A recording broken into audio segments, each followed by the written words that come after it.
Merci beaucoup. Donc effectivement, pour ceux à qui j'ai posé un lapin la dernière fois, je suis désolée.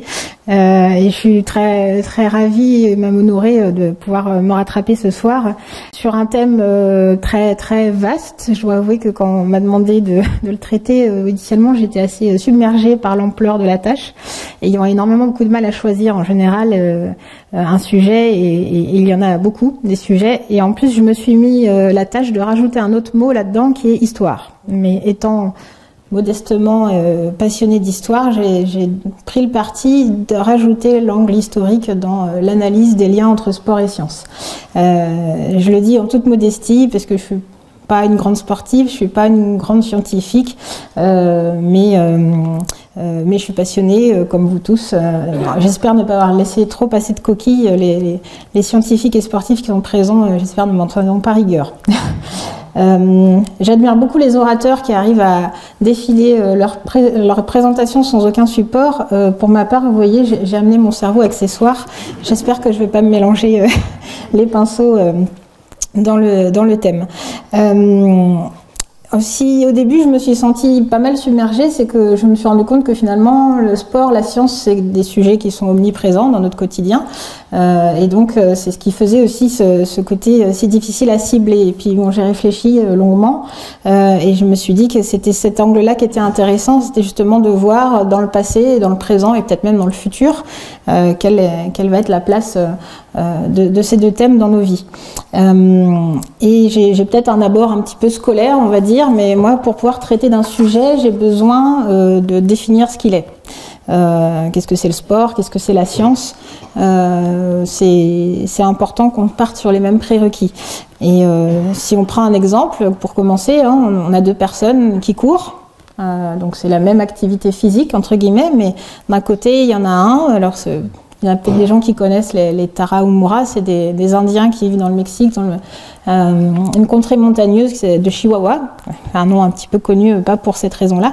Et donc c'est des gens qui se déplacent naturellement en courant, et c'est une contrainte liée à leur mode de vie et à leur environnement, et c'est un moyen de transport, un moyen de locomotion, de communication entre les villages.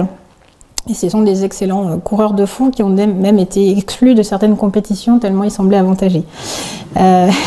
Et puis en parallèle, on a un autre homme qui court, mais lui, a priori, c'est plutôt quelqu'un qui court pour le loisir ou la compétition sur son temps libre. Et cette comparaison, on peut la décliner comme ça un petit peu à l'infini. On va avoir un plongeur qui observe, qui explore les fonds marins pour le plaisir des yeux, et puis en face, on a des plongeurs qui, eux, sont dans une activité professionnelle extrêmement spécifique et extrêmement engagée, les scaphandriers qui font du BTP sous-marin. On a le même exemple avec de l'escalade. On peut être grimpeur occasionnel ou on peut aller escalader les immeubles pour pouvoir les nettoyer. On revient dans le milieu sous-marin. Je ne sais pas si vous connaissez les amas japonaises. C'est une pratique qui a 4000 ans, qui malheureusement est en perte de vitesse parce qu'il y a de moins en moins de pratiquantes, mais elles gagnent leur vie en pêchant en apnée jusqu'à 90 ans, il y en a qui pratiquent. Et en face, on a un autre apnéiste qui lui va aller plutôt dans une approche esthétique et physique de cette apnée. Enfin, un plus classique, on a un moyen de locomotion, puis on a un moyen de s'aérer le week-end en famille ou entre amis. Un moyen un peu plus engagé, là d'un côté on a quelqu'un qui gagne sa vie en portant le matériel qui va servir d'un autre côté à des personnes qui vont juste, entre guillemets, juste aller défier une montagne pour une raison, pour paraphraser Mallory, juste parce qu'elle est là, on va vouloir la défier. Même environnement, même contraintes physiques, mais pas les mêmes raisons par contre. Et pour finir, un dernier exemple qui me tient à cœur, on est en chien de traîneau, il y en a un qui est pour du loisir dans le Grand Nord, et puis l'autre a su l'utiliser pour pouvoir conquérir le pôle Sud. Donc voilà, à chaque fois c'est la même pratique physique, mais pour autant on voit tout de suite qu'il y a une scission dans ce qu'il y a comme enjeu en fait vis-à-vis de cette pratique. D'un côté, donc c'est plutôt de la contrainte professionnelle, des enjeux de survie même parfois, et puis de l'autre c'est le loisir ou la compétition éventuellement. Et en fait ça nous amène justement à la définition du sport, qui en fait est une définition très récente. C'est au 19e siècle que le mot de sport est apparu dans la langue française. Et à ce moment-là, donc Le sport a été défini comme une pratique, une façon dont les gens mettent leur qualité physique au service d'une compétition ou d'un loisir. D'ailleurs, plus souvent, normalement, d'un loisir que d'une compétition.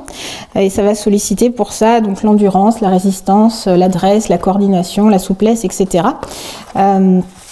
Et soit de manière individuelle, soit de manière collective. Donc en gros, si on résume, c'est mettre ses qualités physiques au service du loisir ou de la compétition, comme le redit la Charte européenne aussi, qui, elle, est allée un petit peu plus dans le détail.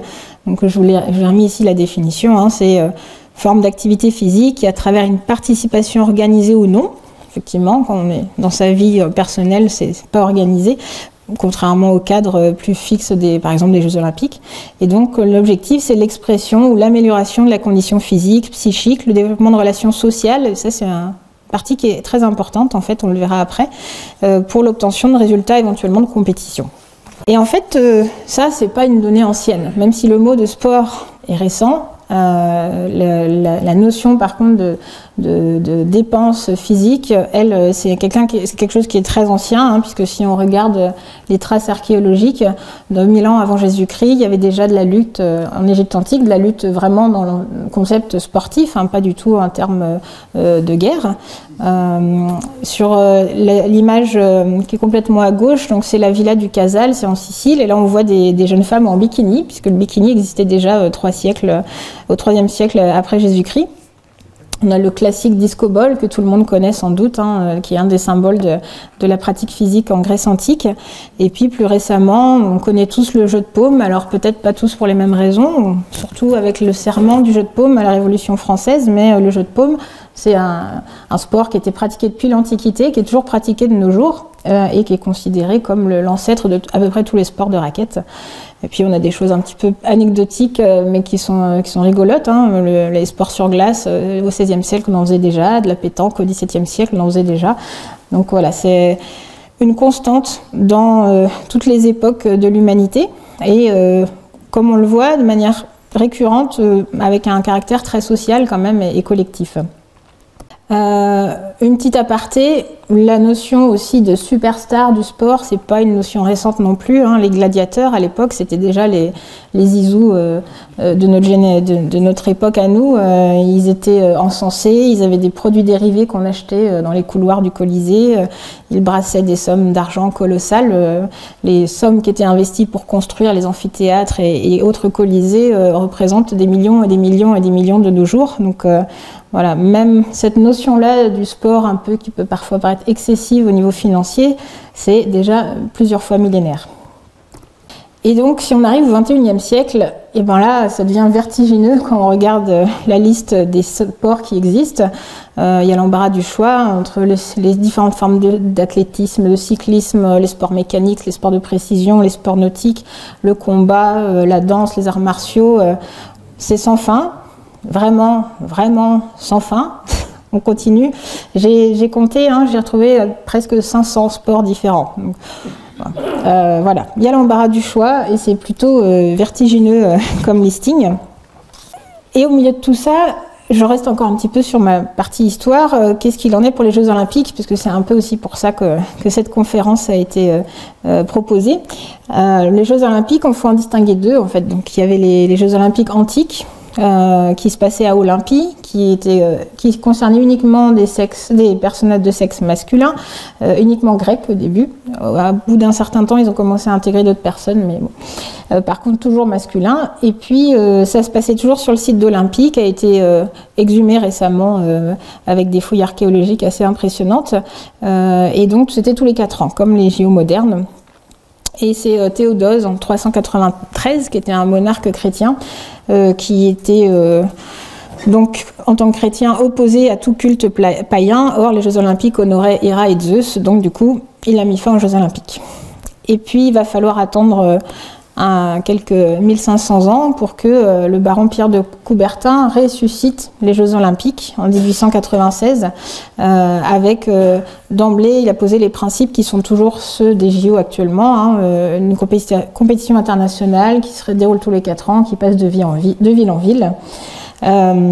Et on est passé en l'espace de 120 ans quasiment à, si je me souviens bien, je vais prendre mon pense-bête là, 43 épreuves en 1896 autour de 9 sports. Et en 2020, on avait 320 épreuves autour de 47 sports. Donc on voit la progression de la discipline. Pour l'anecdote, Pierre de Coubertin, a priori, une personnalité très sulfureuse et contestée, raciste, misogyne, réactionnaire, qui s'est toujours opposé à la place des femmes dans les JO, jusqu'à ce qu'il finisse évincé du CIO. Mais on reviendra sur lui un petit peu plus tard après ça. Si je ne vous ai pas trop fatigué, on va continuer avec les définitions, mais cette fois-ci du côté de la science. La science, le dictionnaire, il est facile, il dit la somme de toutes les connaissances. Bon. En gros, le but, c'est de faire une façon de décrire le monde qui nous entoure et de l'expliquer, d'expliquer les phénomènes qu'on constate. C'est vrai qu'à la base, l'être humain n'ayant pas les ressources pour expliquer le monde, c'est appuyer sur des mythes, sur des cultes, comme les dieux, donc Ganesh dans l'hindouisme ou Thoth dans la religion de l'Égypte antique. Donc voilà, les croyances magiques et mythologiques permettaient des phénomènes du monde. Et puis, un petit peu d'histoire à nouveau. Les outils, petit à petit, ont progressé. Et en fait, l'histoire de la science, alors là, je me suis trouvée très ambitieuse de voir le résumé en très peu de temps, mais c'est passionnant comme sujet.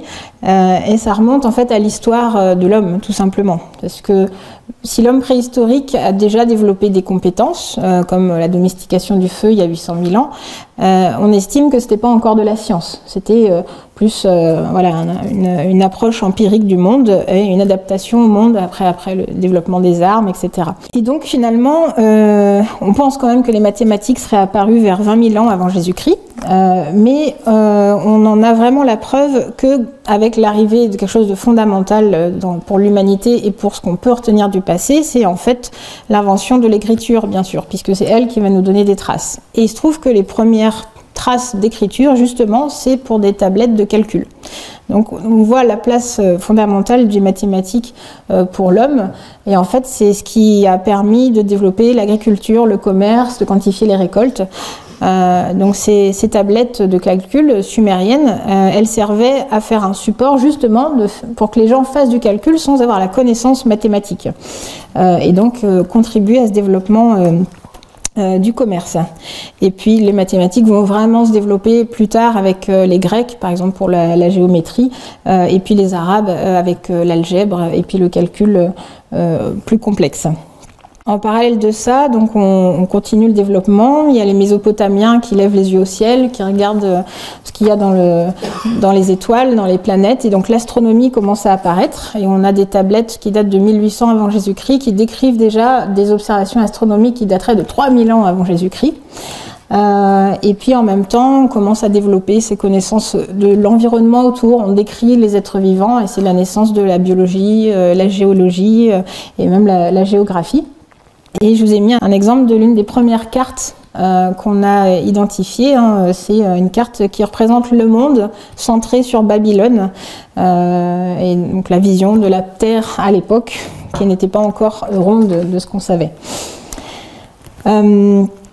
Après, il y a quelque chose qui, pour moi, est fondamental, mais ça, c'est une vision très partielle, c'est la science médicale. Bien sûr, elle n'est pas laissée de côté, et les papyrus médicaux qu'on retrouve d'Égypte antique nous laissent la trace infime, puisque ce qu'on a récupéré des papyrus, c'est probablement que le petit bout émergé de l'iceberg de toutes les connaissances qui ont pu être colligées par les médecins d'Égypte.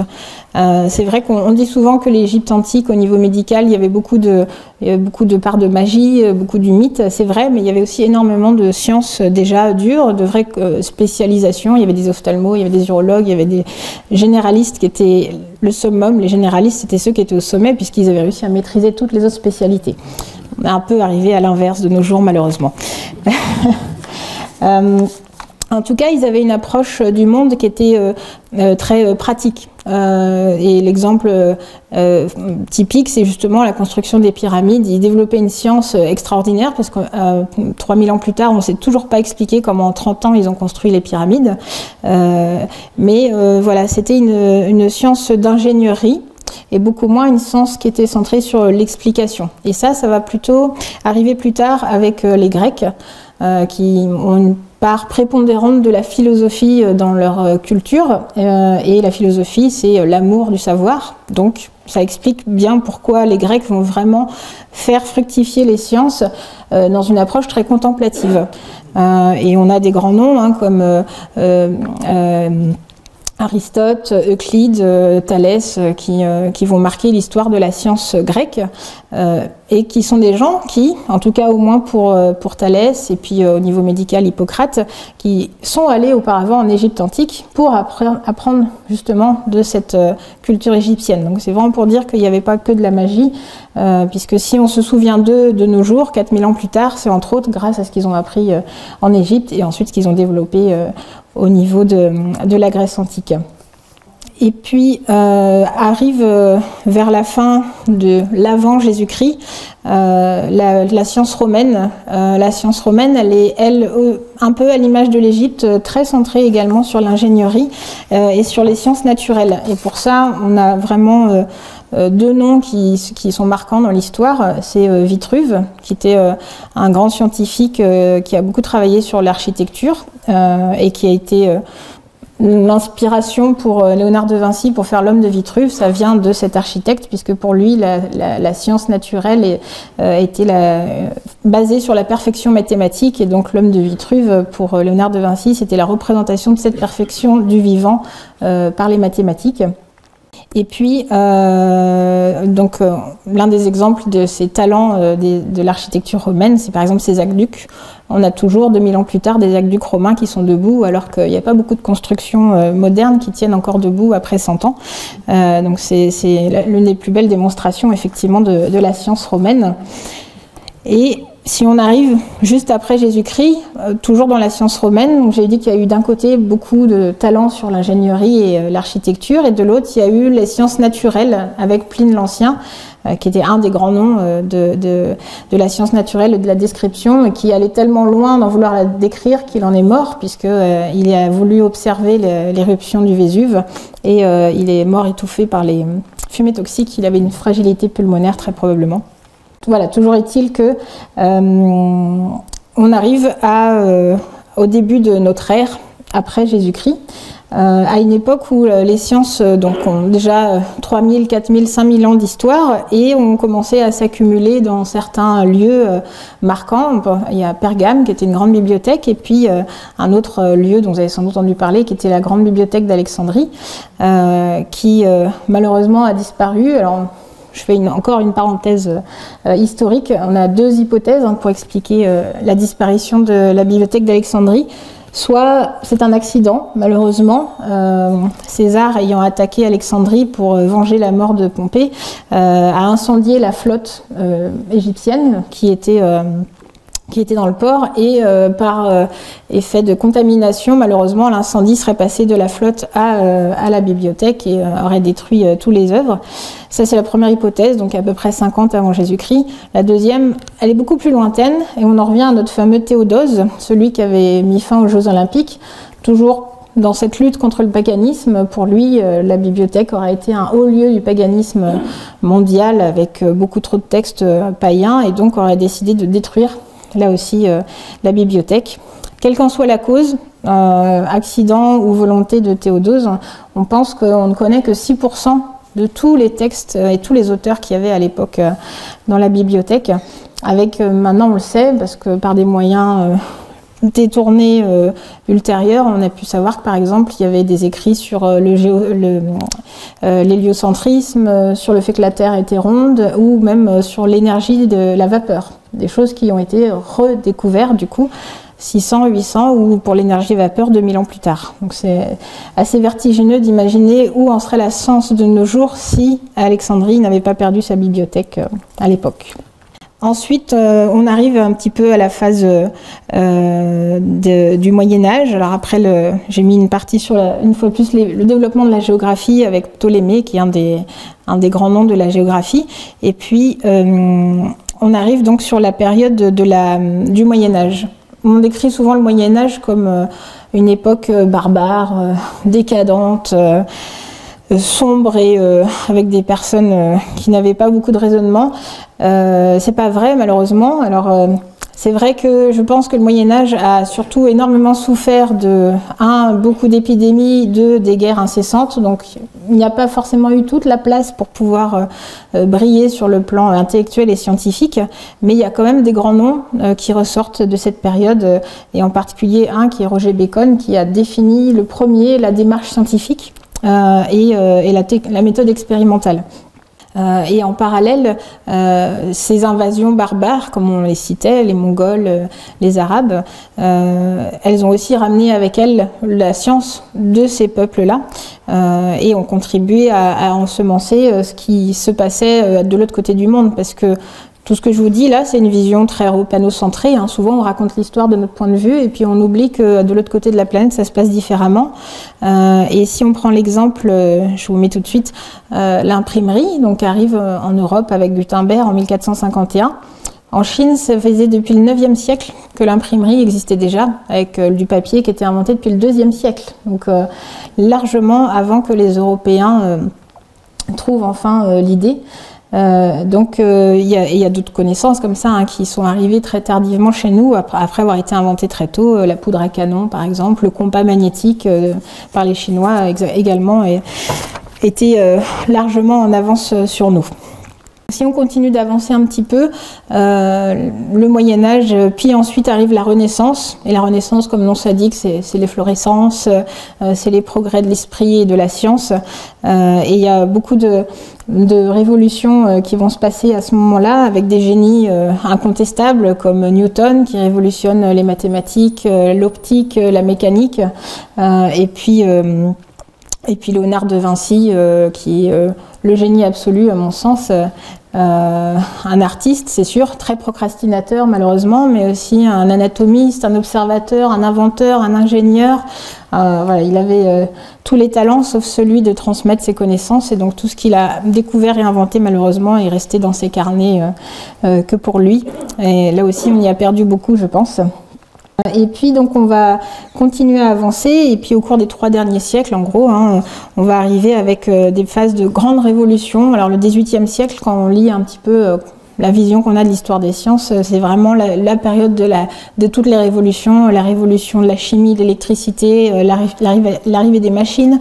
C'est aussi l'ère des grandes explorations. On parcourt le monde, les expéditions La Pérouse, Bougainville, Magellan, et puis qui amènent des découvertes géographiques, des découvertes anthropologiques, des découvertes de sciences naturelles, bien évidemment.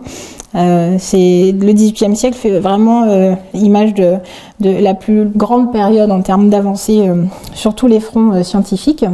C'est aussi la période de l'encyclopédie qui traduit l'envie de vouloir diffuser la science, le savoir au plus grand nombre, et en français, pas en latin, enfin, en tout cas en langue ce qu'on appelle vernaculaire et non pas que à la langue des érudits. Et puis après, on continue, on approche vers le 19e puis le 20e siècle, et on descend de plus en plus en détail avec le cellulaire, et puis après l'atomique, et puis après carrément le quantique. Sur le plan médical, c'est aussi la révolution hygiéniste, la révolution pasteurienne, et les découvertes de la physiologie jusqu'à arriver à notre jour. Donc voilà, c'est très dense, très rapide, je suis désolée. Je trouvais intéressant, même si c'est forcément un petit peu, même totalement partial, comme choix de cibler certaines catégories. Mais je trouvais qu'au moins ça donnait, en parallèle des évolutions du sport, d'avoir un petit aperçu sur ces sciences. Et pourquoi ces sciences peuvent avoir un lien aussi étroit avec le sport? On pourra se poser la question. Là, de tout ce que j'ai dit, il n'y a pas beaucoup de sport. Mais en fait, notre environnement, notre corps interagissent tous deux avec des règles qui sont régies par les sciences. Et donc, l'intérêt, c'est maintenant de voir un petit peu quelles sont ces différentes sciences et quels impacts elles vont avoir sur le sportif. Alors pareil, j'ai essayé de ne pas être exhaustif pour pas en mettre trop. Je pense que je vais déjà largement dépasser mon quota horaire. Mais par exemple, si on regarde la définition de la physique, donc la physique, elle, va être plutôt ce qu'on appelle l'étude des propriétés de la matière, de l'espace. Donc la gravité qui fait tomber le grimpeur, ou la portance qui va permettre au parapentiste de s'envoler. Une autre science qui est plus médicale, c'est l'anatomie. Donc là, c'est la description des parties des organismes et leurs interactions entre elles. Et donc, c'est ce qui va nous permettre, justement, en maîtrisant mieux l'anatomie, de mieux maîtriser les techniques pour les différentes pratiques sportives. Une autre science médicale également, c'est la physiologie.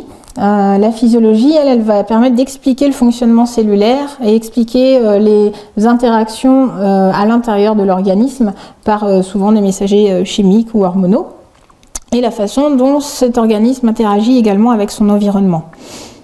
La chimie se concentre vraiment sur la matière et sur la façon dont la matière se transforme. Et là, ça va un petit peu parler sur le corps, mais ça peut aussi parler sur les outils que va utiliser le sportif dans sa pratique. Ça, on le verra un petit peu plus tard, justement. Une autre science auquel on ne pense pas forcément, c'est la météorologie. Ça fait partie des sciences qui s'est développée, je pense, pour une question qui intéresse tout le monde. Alors, en particulier aujourd'hui, c'est quel temps il va faire. C'est le principe de la météorologie, hein, c'est répondre aux questions fondamentales, parapluie ou casquette. Et puis, les mathématiques. Alors, je me suis mis en petit pense-bête une science bien moins concrète et beaucoup plus abstraite. Là, c'est la parole de quelqu'un qui ne maîtrise pas du tout les maths qui vous dit ça et qui est incapable de dire ce que sont les équations que j'avais notées sur ce PowerPoint il y a déjà trop longtemps pour moi. Mais en gros, les mathématiques, c'est donc une science qui est purement intellectuelle pour pouvoir conceptualiser les principes qui sont concrets dans notre quotidien. Et on n'a pas tous la bosse des maths, malheureusement. Et en dernière science, je voulais quand même citer l'écologie. Alors c'est très d'actualité, hein, malheureusement. Heureusement et malheureusement, disons que ça devrait être d'actualité tout simplement, mais ça le devient malheureusement à cause des changements dont on est à la fois responsable et victime. Et le principe, donc, c'est l'étude de l'environnement et des interactions entre les êtres vivants et leur environnement et leur impact des uns sur les autres. Et c'est une notion à prendre en compte de plus en plus, y compris dans nos pratiques sportives. Alors, maintenant qu'on a posé le cadre, j'étais un peu longue pour poser un cadre en préambule, mais voilà, comme je vous disais, j'aime bien qu'on parte un petit peu peut-être sur les mêmes fondamentaux. Je me suis dit, bon, on va voir comment la science impacte le sport, et puis éventuellement comment le sport a impacté la science. Alors comment la science impacte le sport, ça paraît peut-être l'aspect le plus évident à première vue. Et je me suis dit, je vais essayer de décomposer justement dans les différents aspects de nos pratiques à nous, ou des sportifs de haut niveau. Pour ceux qui ont des pratiques diverses et variées, vous avez sans doute peut-être eu à expérimenter ça. Il y a certaines pratiques sportives où on est un petit peu conditionné par le fait d'avoir certains prérequis scientifiques. Parce que par exemple, si on prend un surfeur, le surfeur, c'est par la répétition des gestes et des chutes dans l'eau qu'il va finir un peu par instinct à savoir comment se placer sur la planche pour contrer la gravité avec l'hydrodynamique, etc. Mais dans d'autres pratiques, on ne peut pas faire l'impasse de la théorie. Et si on prend l'exemple, par exemple, du parapente, quelqu'un qui se forme au parapente va avoir obligatoirement un enseignement théorique scientifique sur la physique des fluides, sur la météorologie également, avant de pouvoir prétendre à être pilote de son parapente. Une activité aussi très locale, la plongée, c'est pareil. Dès votre premier niveau de plongée, vous aurez des cours de physique, de physiologie, pour pouvoir vous immerger en sécurité. Et c'est ça, en fait, l'enseignement des prérequis, hein, c'est mettre la personne en sécurité dans sa pratique et éventuellement, même pas qu'éventuellement, la plupart du temps aussi, améliorer ses performances de sportif. Donc voilà, un premier lien qui peut paraître un peu évident entre la science et les sports, c'est cette partie vraiment pédagogique, quoi. Deuxième aspect plus médical, je reviens à mon cœur de métier, en développant nos connaissances en termes de physiologie, en termes de médecine, on a développé nos connaissances en kinésithérapie, en ostéopathie, pour pouvoir mieux accompagner les sportifs. On a développé les connaissances en termes de récupération, une meilleure nutrition, de la cryothérapie, qui donne pas forcément envie vu comme ça, mais il y a pire en termes de cryothérapie. C'est un peu repoussant, mais en fait ça a fait la démonstration de ces très grandes capacités à favoriser la récupération du sportif, améliorer son sommeil, favoriser la réparation cellulaire des muscles qui ont été fortement impactés par l'effort musculaire. Donc c'est en train de rentrer dans les mœurs de tous les sportifs de haut niveau, la cryothérapie, pas toujours sous la forme d'une piscine de glaçons, mais parfois bien pire. Donc voilà, la physiologie, elle a vraiment développé ses compétences. Là, on voit quelqu'un qui fait un test de mesure de sa capacité en oxygène. Et tout ça, ça a permis d'accompagner les sportifs vers une meilleure pratique, que ça soit au haut niveau, mais aussi dans le quotidien. En termes de physiologie, justement, l'intérêt de mieux comprendre, c'est aussi mieux prévenir les accidents. Là, je reprends ma casquette médicale. Le but, c'est pas de soigner les gens, c'est d'éviter d'avoir à les soigner. C'est encore mieux. Il y a un exemple vraiment fondamental que moi je maîtrise bien, c'est le milieu de la plongée. Ça fait des centaines d'années que la physiologie de la plongée est étudiée et on n'a pas fini de tout comprendre, mais on a pu, j'ai rien fait, ils ont pu au fil des années définir des règles pour pouvoir emmener ces plongeurs plus loin, plus longtemps, plus profond, mais avec un maximum de sécurité. Maximum ne veut pas dire bien sûr zéro risque, il y a des accidents, ça arrive toujours. Je vous ai mis une petite image du caisson Hyperbar de Brest avec sa chef de service qui prend en charge tous les accidents. Mais ça fait partie de, justement, aussi cette capacité de la science à accompagner le sport, c'est le développement des traitements qui y vont avec. Un autre grand symbole, alors grand symbole pour moi, mais pas forcément très connu, je vais juste enlever ça, c'est la découverte de l'ETC. Alors le syndrome de l'ETC, il faut que je prenne encéphalopathie traumatique chronique. C'est un mal qui est lié à quasiment tous les sports de contact répétés. Alors football américain, hockey, le rugby, la boxe, bien évidemment. On s'est rendu compte en fait une fois de plus, je dis non, mais c'est pas moi. Faut pas. Je cite les gens. Donc les médecins et physiologistes qui ont travaillé auprès de ces grands sportifs se sont rendus compte à la fin du XXe siècle que si on prend l'exemple du football américain, 3 fois plus de maladies neurodégénératives chez les footballeurs américains que dans la population normale, non pratiquante. Ce qui veut dire plus de démence, plus de dépression, plus de psychose, plus de maladies d'Alzheimer, plus de maladies très graves et incurables comme la maladie de Charcot. Et ils se sont longuement penchés sur la question jusqu'à identifier que c'était effectivement ces traumatismes crâniens qui, un seul peut paraître anodin, mais qui de manière répétée comme ça entraînent de graves troubles irréversibles malheureusement. Alors le fait de découvrir ça a permis non seulement de pouvoir essayer de faire en sorte que les gens fassent moins de ces pathologies en changeant les règles d'engagement, par exemple. Si on prend l'exemple du rugby, les règles d'engagement en mêlée ont évolué depuis pour faire en sorte qu'il y ait moins de traumatisme crânien. Et dans le cadre du rugby ou du football américain, par exemple, maintenant il y a des protocoles trauma crâniens. Vous avez dû voir ça en regardant par exemple le tournoi Destination où maintenant un joueur qui se cogne la tête est forcément sorti du terrain pour justement appliquer ce protocole traumatisme crânien. Si je peux me permettre de faire une petite suggestion cinématographique, si les sujets vous intéressent, j'ai 3 films à vous conseiller. En termes de plongée, il y a donc le premier, The Deepest Breath, désolé pour l'accent, qui est un film sur la sécurité dans les compétitions en apnée profonde, qui est passionnant. The Last Breath, lui, c'est plutôt sur le côté professionnel, c'est sur un accident qui est survenu sur des plongeurs scaphandriers à près de 100 mètres de profondeur. L'histoire est époustouflante et vraiment passionnante, et c'est avec des images vraiment de l'accident, donc c'est vraiment incroyable.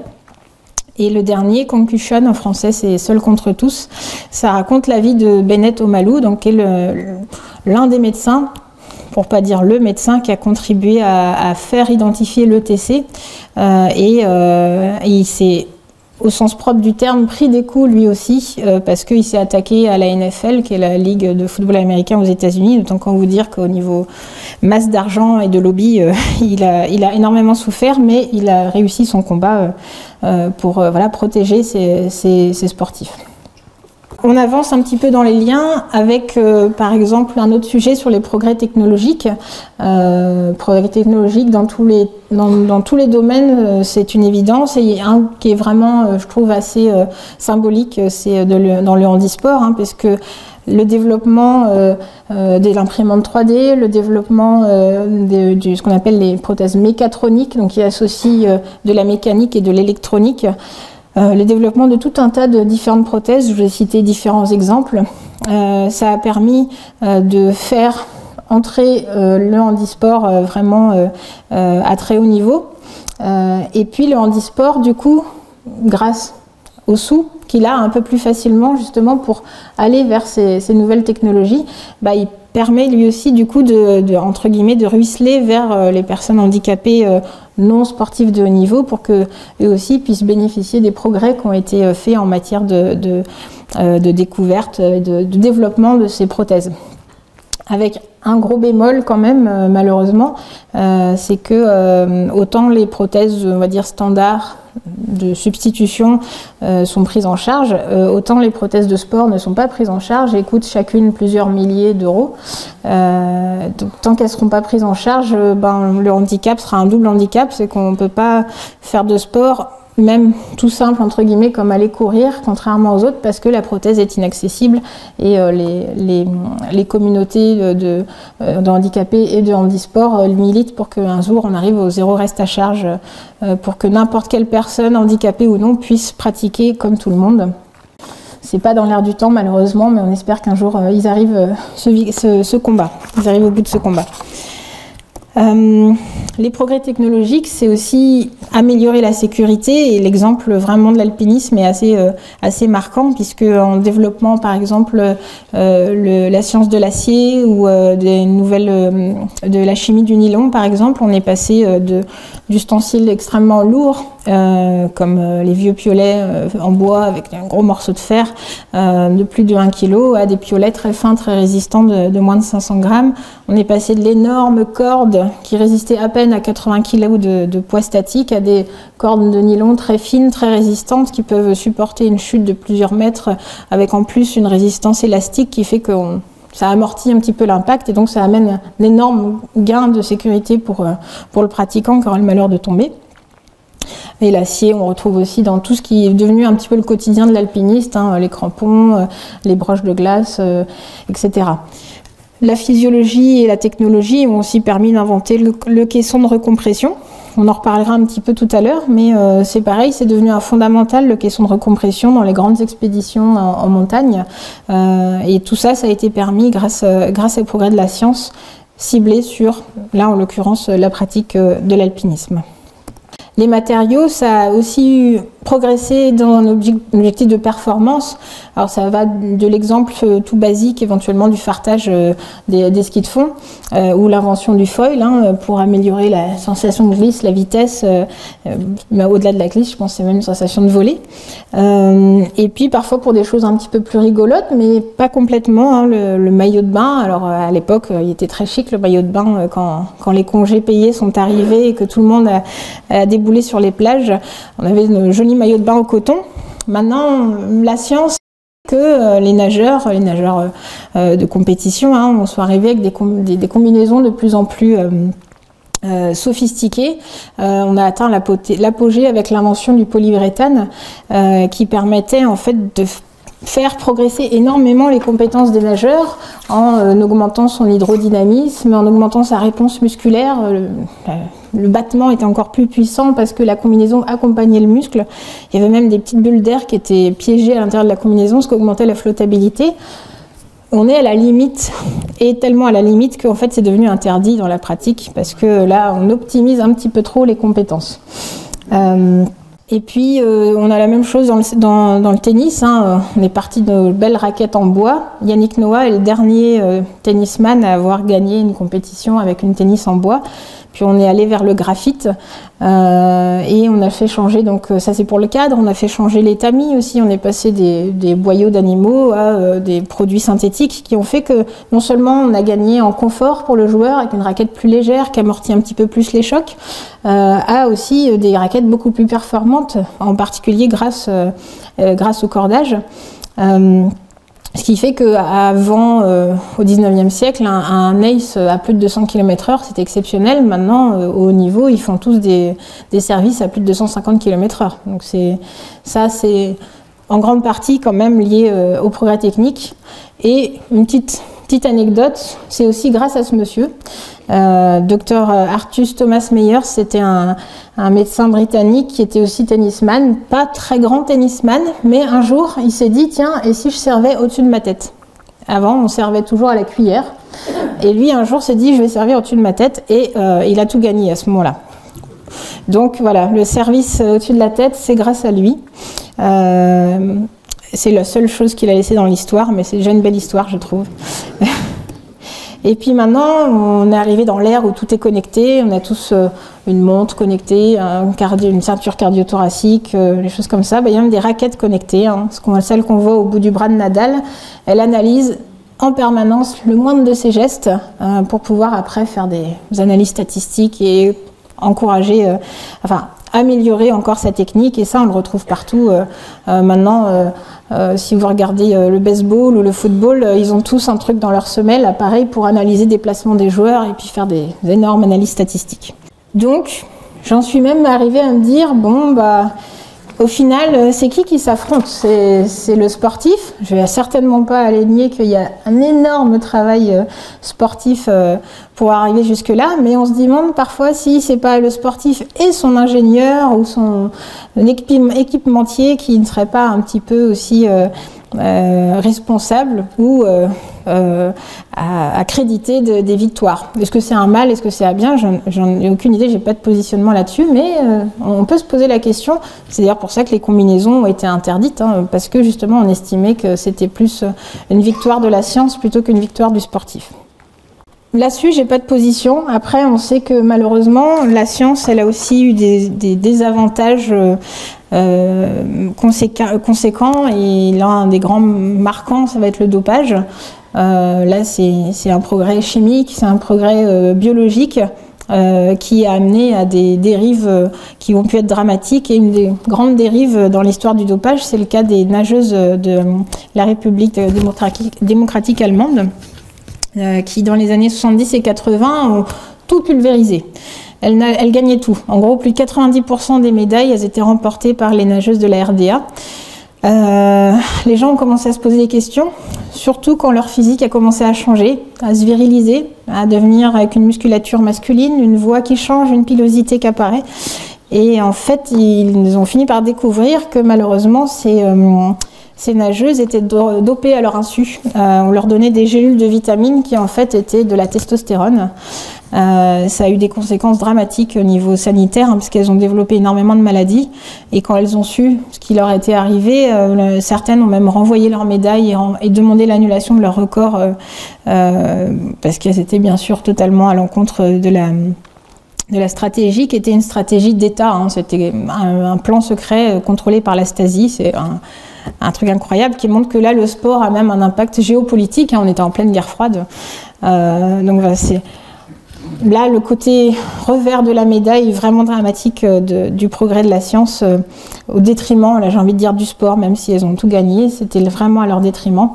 Et je vous ai remis un petit listing de ce que cible actuellement le dopage, puisque ça existe toujours.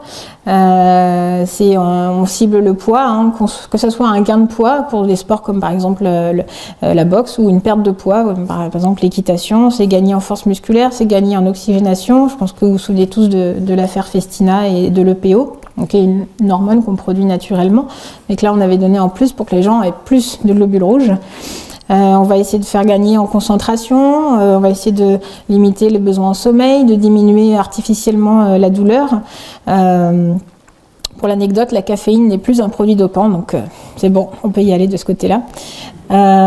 Et on a un listing des sports qui sont censés être les plus touchés. Alors je dis censés, je mets ça avec des guillemets, parce que il y a un biais, c'est qu'il y a des sports qui sont beaucoup plus contrôlés que d'autres. Donc forcément, si on contrôle plus, on trouve plus. Mais voilà, c'est pas forcément la réalité. Il y a vraiment un biais là-dessus. Je voulais faire une dernière dernière remarque sur les méfaits des progrès de la science, c'est que à l'heure actuelle, quand on est capable de faire neiger dans le désert où il fait 40 degrés dehors pour que les gens puissent faire du ski, ça aussi, je trouve que pour moi, c'est une sacrée dérive de la science au détriment de l'homme et de la planète. Bon, ça, on n'a pas trop les moyens là-dessus. Pour la petite histoire, le coup de la testostérone, hein, c'est pas un truc récent non plus. Dans les JO antiques, à Olympie, les sportifs consommaient déjà des testicules d'animaux pour se booster. Alors ils savaient pas ce que c'était la testostérone, mais a priori ils avaient déjà compris à quoi ça servait. Et donc voilà, ils se boostaient à ça ou s'injectaient de l'air dans le corps pour mieux flotter aussi. Voilà. Donc voilà, essayer de faire un listing un petit peu de différentes façons dont la science a impacté, si possible positivement, mais parfois négativement, le sport. Et après, je me suis dit, est-ce que l'inverse est vrai? Est-ce que le sport a aussi fait progresser la science? Et alors là, j'ai eu beaucoup de mal à me retenir, parce que vraiment, c'est passionnant. Alors là, je ne sais pas si vous reconnaissez, c'est le ballon de Jean-Louis Etienne quand il a survolé le pôle Nord en ballon. Mais des sports au service de la science, il y en a beaucoup. Et au début, je me suis un peu lâchée.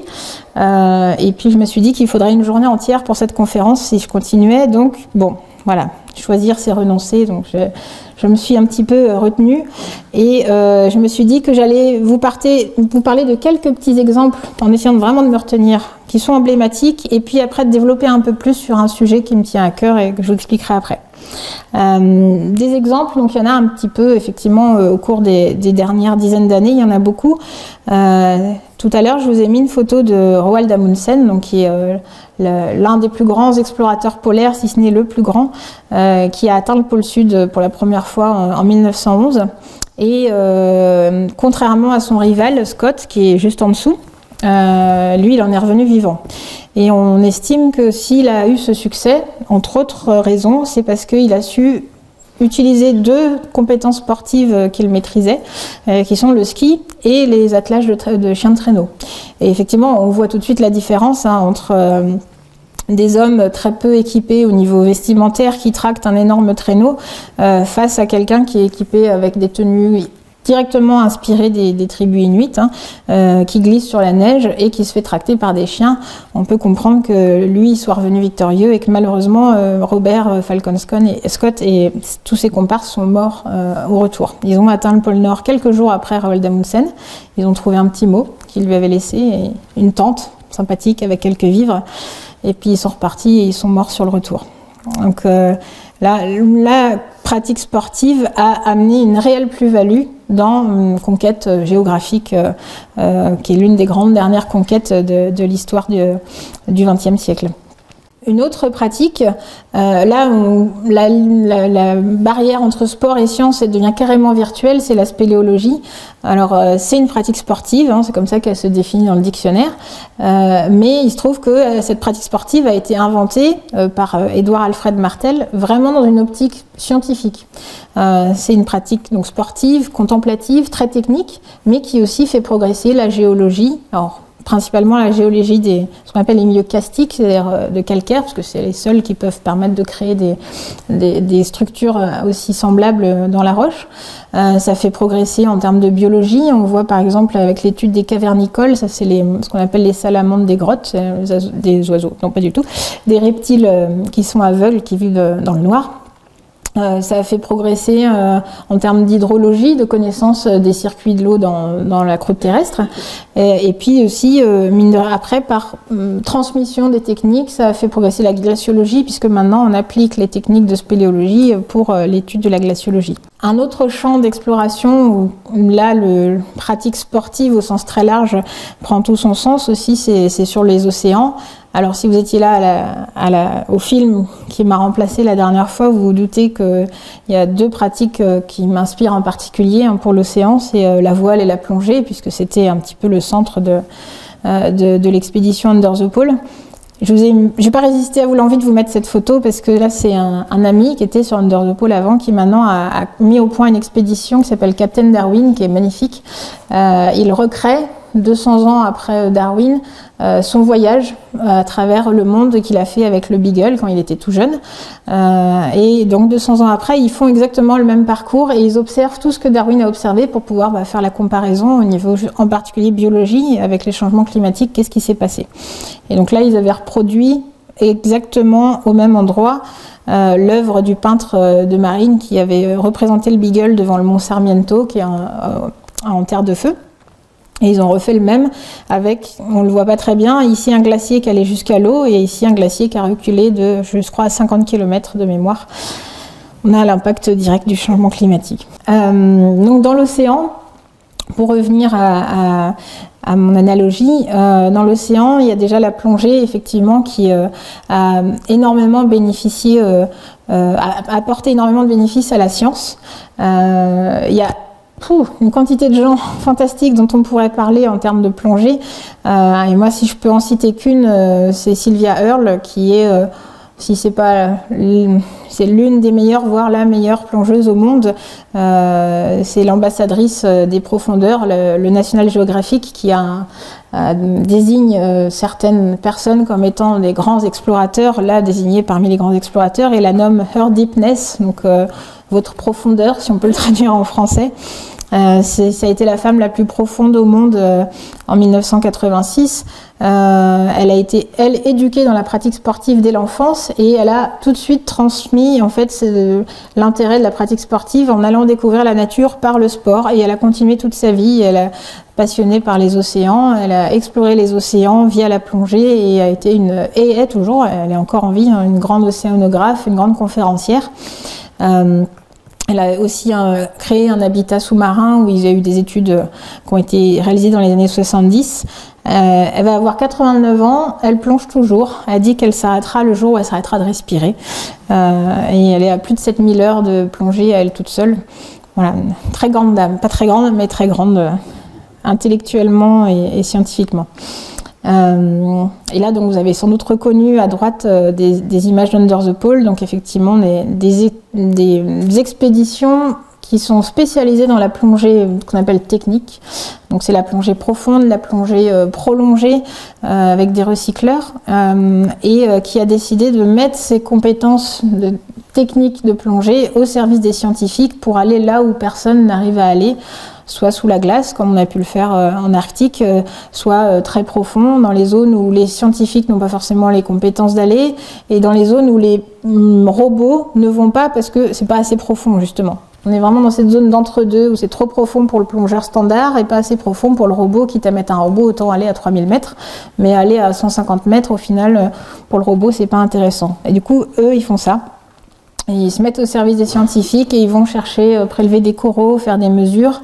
Ou, écoutez, 50 ans après Sylvia Earle, en 2020, ils ont développé un habitat sous-marin aussi pour pouvoir s'immerger pendant 2-3 jours, H24, dans le milieu et pouvoir, c'est en Polynésie, hein, c'est pas en Arctique, je vous rassure, c'est pas la même chose en Arctique, à -1 degré, l'eau, on n'y reste pas 3 jours.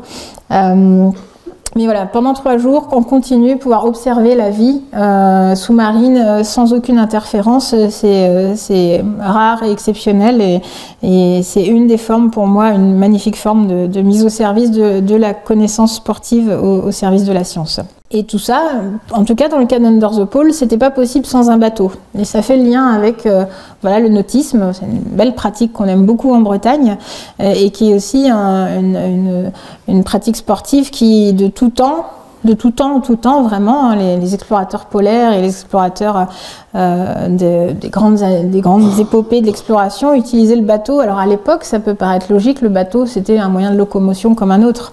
De nos jours, on se déplace plus en bateau vraiment. Mais si pour la science on le fait encore parce que y a un intérêt déjà écologique, hein, tout simplement, et puis de pouvoir aller dans des zones où il n'y aura pas de ravitaillement, donc vaut mieux ne pas être trop dépendant avec des énormes bateaux. Et un des grands exemples, c'est mon héros suprême, qui est Jean-Louis Etienne. Il a été très connu avec Antarctica, quand il s'est isolé dans l'Arctique. Antarctica qui est devenu Tara, pour ceux qui ont eu la chance de le voir. Et maintenant, il est encore avec des bateaux. Cette fois-ci, c'est ici Persévérance, qui est un nouveau bateau qu'il a construit dans l'optique de Polarpod. Pour ceux qui n'ont pas vu ce que c'était, je vous invite à aller voir, c'est complètement fou, un vrai Jules Verne. Donc ça sera juste son bateau ravitailleur qui en ce moment est en Antarctique justement. Et des exemples comme ça, il y en a plein, mais j'ai pas résisté à l'envie de vous montrer Kon-Tiki. Kon-Tiki, c'est une histoire complètement folle et c'est un livre que je vous conseille absolument. Là, c'est un anthropologue et navigateur qui était convaincu, donc c'était entre deux guerres, qu'il avait développé sa théorie que la Polynésie avait été colonisée par des populations de l'Amérique du Sud, via des radeaux, parce qu'à l'époque où la Polynésie a été colonisée, il n'y avait pas encore de technique de bateau, mais il y avait des radeaux. Et donc il était convaincu que la Polynésie avait été colonisée par des radeaux. Et personne ne le croyait. Il s'est dit, bon, ok, personne ne me croit, je vais le faire. Donc il est allé construire un radeau, avec exactement les mêmes techniques de l'époque. Il est monté dessus avec 3 collègues qui étaient assez fous pour accepter de le suivre. Et puis ils se sont laissés dériver comme ça dans l'océan Pacifique. Et ils sont arrivés en Polynésie. Et il a fait la démonstration de sa théorie scientifique complètement folle. À l'occasion, ils ont fait aussi quelques expériences. Et son livre a été un carton absolu au niveau littéraire. Et je comprends pourquoi, c'est vraiment passionnant à lire. Il est très bien écrit. Et en 2002, il y a des scientifiques encore plus fous qui se sont dit, et si on recommençait il m'avait proposé à l'époque d'y participer. J'ai fort heureusement refusé. Je dis fort heureusement parce que le radeau a été disloqué par El Niño. Ils s'en sont tous sortis, vous rassurez-vous. Je l'aurais pas dit comme ça sinon. Mais je suis fort contente de ne pas avoir pris part à ça. Mais voilà, la folie des sciences n'arrête personne a priori. Je vous ai dit que la science c'était aussi de l'écologie et elle prend sa part aussi également dans la façon dont le nautisme va pouvoir participer au progrès scientifique. Et j'ai mis ici 2 exemples, de beaux exemples français. Alors, certains ont peut-être reconnu Roland Jourdain en photo. Roland Jourdain, il a créé une base Explore à Concarneau, qui est une pépinière de projets comme ça, assez fous, scientifiques et naturalistes, dont Under the Pole fait partie. Et lui, de son côté, il s'est dit faut que le bateau change, il faut que le bateau il devienne zéro carbone. Parce qu'actuellement, un bateau de course, un bateau de course, c'est magnifique, c'est beau, ça utilise la voile, certes, donc pas de carbone, mais par contre pour les construire au secours au niveau des matériaux. Et du coup, il s'est dit il faut qu'on change, et donc il développe un bateau en fibre de lin qui devrait être zéro carbone, enfin, qui l'est, puisqu'il existe, il a déjà fait une course avec. Et juste au-dessus, c'est Nomade des mers. Si vous connaissez pas Nomade des mers, c'est un ingénieur un peu fou qui s'est dit les low technologies, c'est-à-dire des technologies qui utilisent pareil, un impact écologique le plus faible. Il y en a partout à travers le monde, on va aller les voir. Et donc il est parti avec son bateau laboratoire, et puis à travers le monde, ils sont allés chercher les innovations et les expérimenter sur son bateau. Et ça a donné Nomade des mers qui continue maintenant sa promotion des low technologies. Pour finir là-dessus, je voulais citer une phrase de Roland Jourdain qui est très belle et qui dit que notre planète bleue est un grand bateau sur lequel l'équipage augmente et dont les ressources dans lesquelles diminuent. Et il est temps de s'interroger sur un changement de cap en mer et plus encore à terre. Voilà, Bilou, son surnom c'est Bilou, il a une très belle façon d'illustrer les choses, c'est simple et efficace. Et ça représente bien combien on doit effectivement changer dans notre quotidien et aussi dans notre pratique sportive, y compris dans notre pratique sportive pour viser un peu moins d'impact. Alors je vous avais dit que je serais un peu plus prolixe sur une activité en particulier. J'avais envie de mettre un petit peu l'accent sur l'alpinisme. Alors pourquoi l'alpinisme en Bretagne? Alors peut-être un petit peu l'attrait de l'exotisme, et puis parce que voilà, moi c'est une pratique qui me tient à cœur, que j'aime faire, et puis surtout parce qu'en fait son histoire elle est extraordinaire et elle est marquée par des personnes extraordinaires, et je sais que la science a une grande part dans cet univers, et donc j'avais envie d'aller plus loin. Alors, une fois n'est pas coutume, on va reprendre un peu d'histoire. Mais voilà, l'alpinisme, c'est pareil, c'est pas quelque chose qui date d'hier, c'est plusieurs fois millénaire. Si certains d'entre vous ont déjà entendu parler d'Otzi. Otzi, c'est la plus vieille momie qui a été retrouvée hors momifiée, enfin, corps momifié qui a été retrouvé en Europe. Il a été retrouvé à plus de 3000 mètres dans un glacier autrichien, et bien la démonstration que l'homme, déjà, il y a plus de 3000 ans, s'engageait dans la montagne. Et son équipement qui a été retrouvé sur lui a prouvé que, en plus, les hommes de l'époque avaient des connaissances, puisqu'il a été équipé de chaussures fourrées, qu'il était équipé de capes de fourrure, de bonnets de fourrure, d'un bâton ferré. Donc les hommes et les femmes préhistoriques, puisqu'il était dans la préhistoire, avaient déjà non seulement l'instinct d'aller en montagne, mais avaient déjà réussi à développer des outils pour s'y adapter. L'anecdote, il a probablement été assassiné sur ce glacier. C'est l'hypothèse la plus probable qui a été identifiée par les médecins légistes qui l'ont étudié. Donc c'est aussi la plus ancienne trace de crime qu'on ait retrouvée en Europe. Donc qu'est-ce qu'ont poussé les hommes au fil des temps à aller en montagne? Bon, déjà, tout simplement, c'est franchir, c'est aller d'une vallée à l'autre, franchir pour communiquer, franchir pour chercher de nouveaux territoires, pour chasser, pour aller vers des nouvelles ressources, que ce soit des ressources géologiques ou culturelles comme le cristal, qui est toujours une ressource, c'est toujours un métier, un cristallier. Si vous allez dans la vallée de Chamonix, vous pouvez en croiser. Ça pouvait être dans une optique de guerroyer aussi. Un grand exemple de franchissement de montagne pour faire la guerre, c'est le passage d'Hannibal par les Alpes pour venir attaquer Rome. Il a traversé les Alpes avec ses éléphants, et ses chevaux et ses hommes, bien sûr. Et il serait passé probablement ce qu'on appelle le col de la Traversette, c'est le plus probable. Et puis, voilà, au fil du temps, c'était aussi les mythes, les légendes. Les montagnes ont toujours été le lieu des grands mythes, et un peu des démons. Et puis, au XVIIIe siècle, il y a le côté sensationnel qui a commencé à arriver. On ne va plus en montagne pour un objectif de survie ou financier ou de guerre. On va aussi en montagne parce qu'une fois de plus, pour paraphraser Mallory, parce qu'elle est là et qu'on veut aller en haut. Et un des grands moments marquants de l'histoire de l'alpinisme, c'est la première ascension du Mont Blanc qui est faite en 1786 par un guide chamoniard qui s'appelle Jacques Balmat et puis par son acolyte qui était encore un docteur, ils sont partout, docteur Paccard. Ils sont les premiers à arriver à atteindre le Mont Blanc et derrière eux, ça a été l'escalade dans tous les sens du terme. Il y a vraiment une culture de l'ascension qui s'est enchaînée au XIXe siècle. On veut conquérir tous les sommets. Une fois que tous les sommets sont conquis, on veut conquérir tous les sommets par la face nord parce que c'est la plus dangereuse. Donc voilà, c'est le sensationnel, c'est l'enjeu. C'est des hommes et des femmes, parce qu'on voit qu'il y a aussi des grandes alpinistes dans l'histoire. Et puis les progrès de la science, on en revient à notre thème de tout à l'heure, font qu'on finit par dépasser toutes les limites, et même les limites qu'on croyait infranchissables, qui est celle des 8000 mètres, jusqu'à ce qu'en 1953, Tenzing Norgay, donc, qui était un Sherpa, et puis Edmund Hillary, qui était un alpiniste australien, arrive à vaincre le sommet de l'Everest, le plus haut sommet du monde, donc en 1953, en utilisant de l'oxygène. Pour la petite histoire, 150 000 litres de bonbonnes d'oxygène. Pas très écolo non plus. Alors ils ont développé plein de stratégies. Il y en a même eu qui ont l'idée de mettre des bonbonnes d'oxygène dans des canons et de tirer sur la montagne pour aller pilonner la montagne avec des bonbonnes d'oxygène pour jalonner le trajet des alpinistes. Voilà, ils ont pensé à plein de choses. En matière d'Everest, il y a un grand nom qui est Reinhold Messner, qui est tellement grand que quelques années après Hillary, en 78, il va faire la première de l'Everest sans oxygène. Ce que tout le monde considérait comme impossible. L'oxygène à l'Everest, c'est 1/3 de ce qu'il y a au niveau de la mer. Pour tous les physiologistes, c'était la zone mortelle infranchissable. Il le fait avec un ami, Albert, si je me souviens bien de son nom. Et puis il se dit, c'était trop facile. Dans les années 80, il se dit, je vais y retourner sans oxygène et tout seul.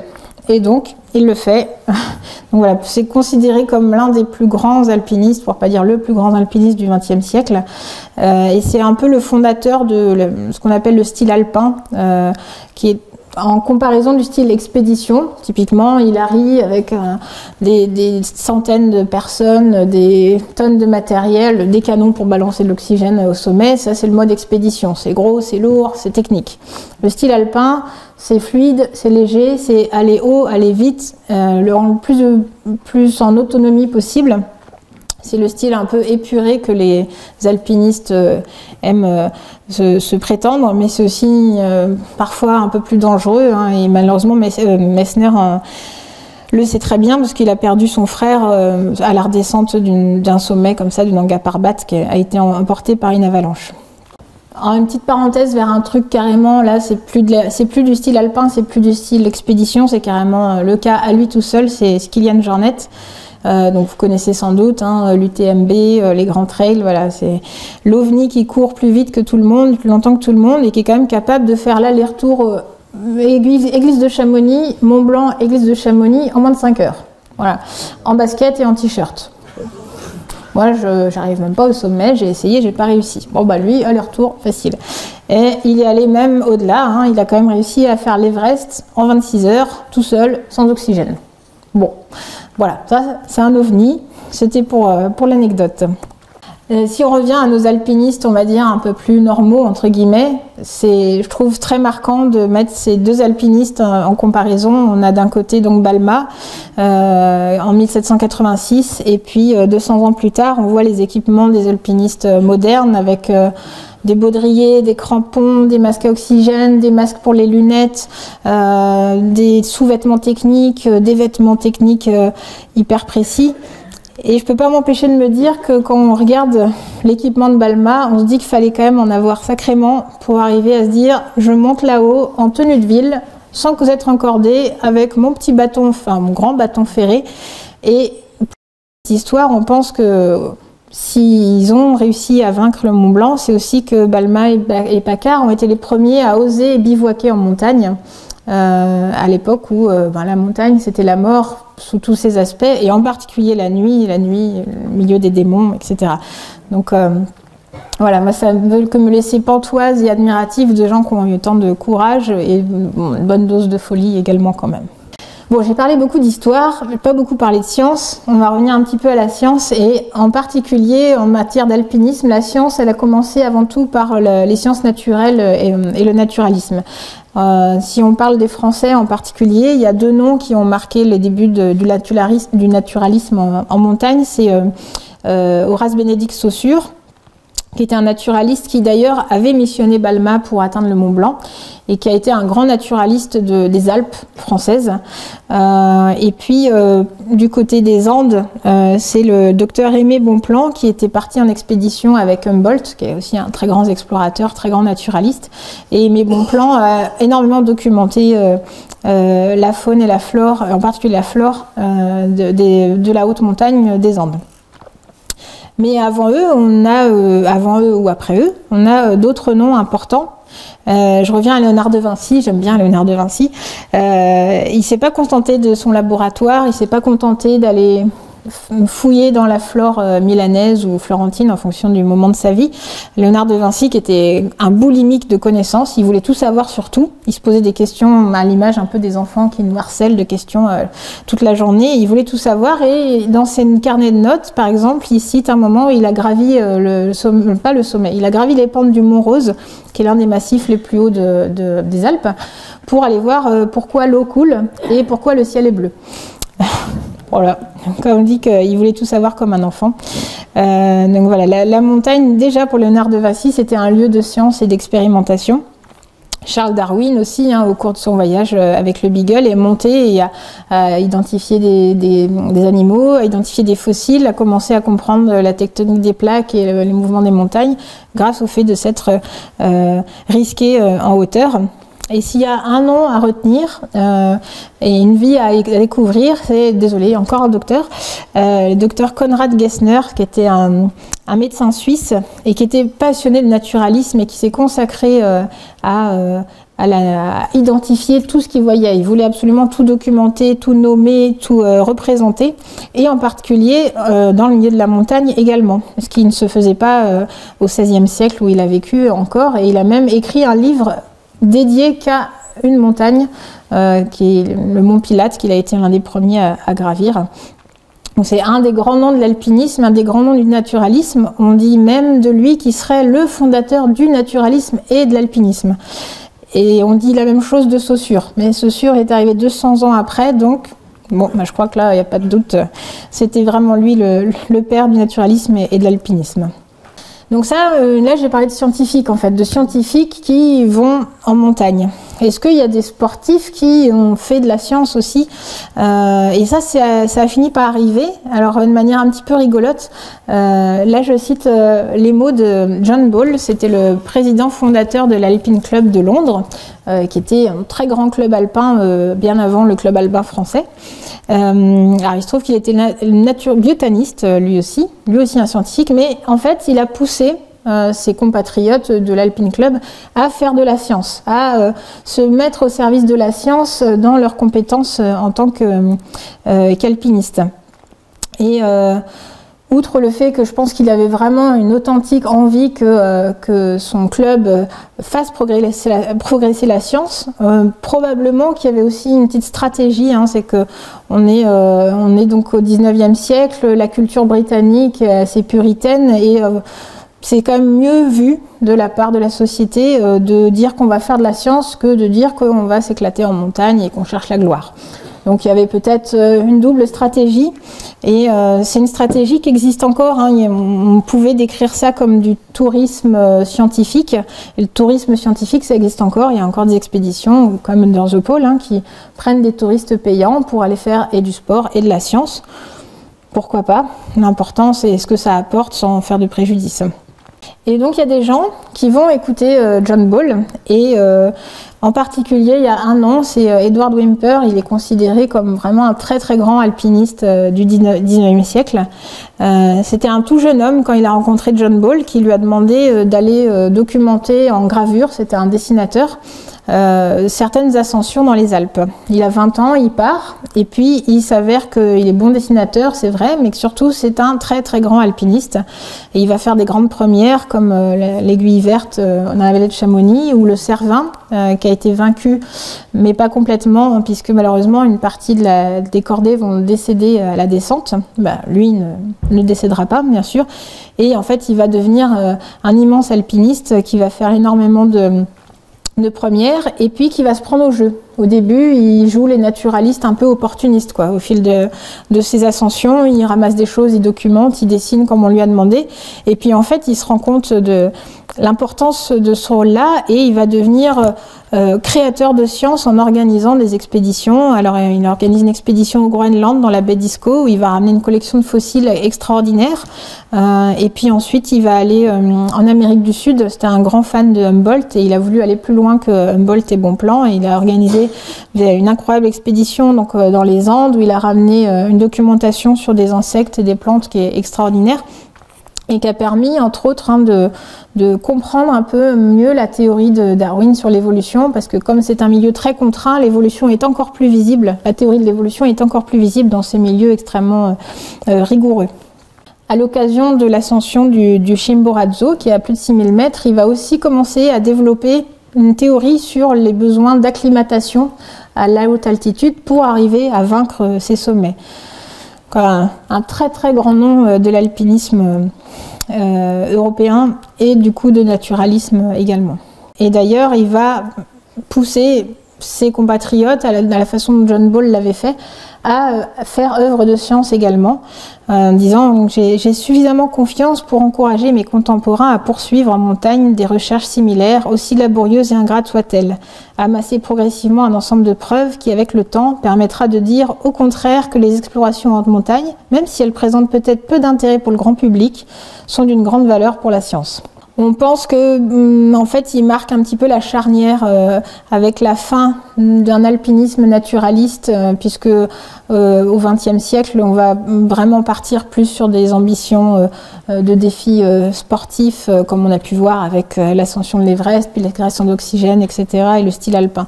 Il est l'un des derniers vraiment grands alpinistes naturalistes.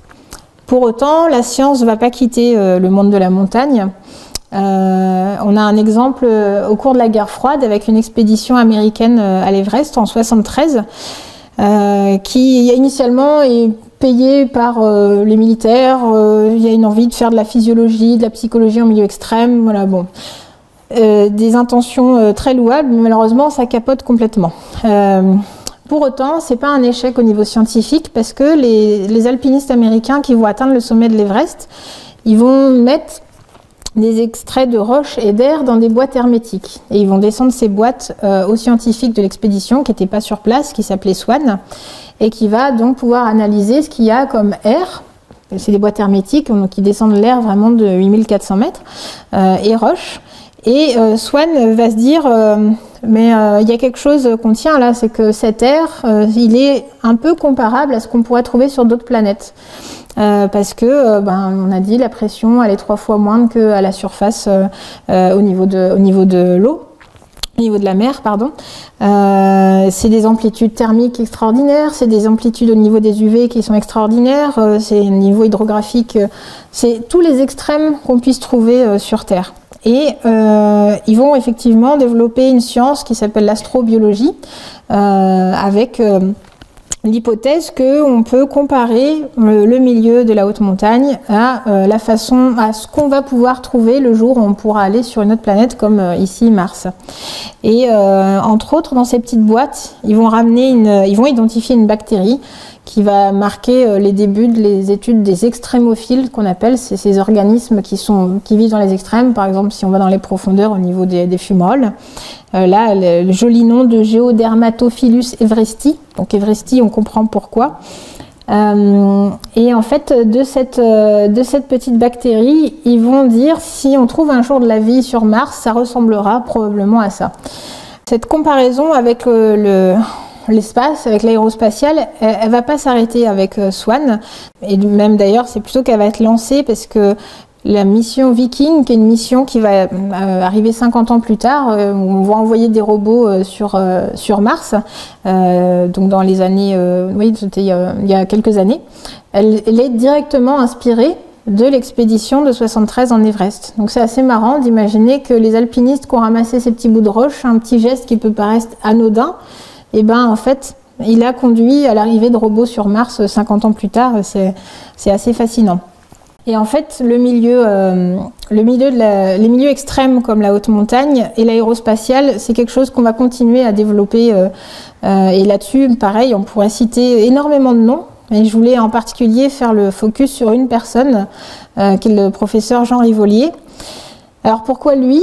Déjà parce que, c'est encore un médecin, je suis désolée. Il était chirurgien ORL, il a été médecin d'expédition en Antarctique, il a été chef du service médical des explorations polaires françaises, qui sont devenues par la suite l'Institut polaire Paul-Émile Victor, qui est à Plouzané, et puis les terres australes et antarctiques françaises.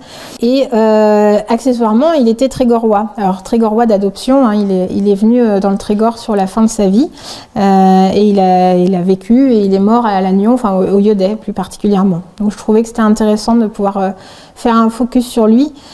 C'est un grand monsieur avec un caractère terrible de l'histoire, au moins de la médecine polaire en France.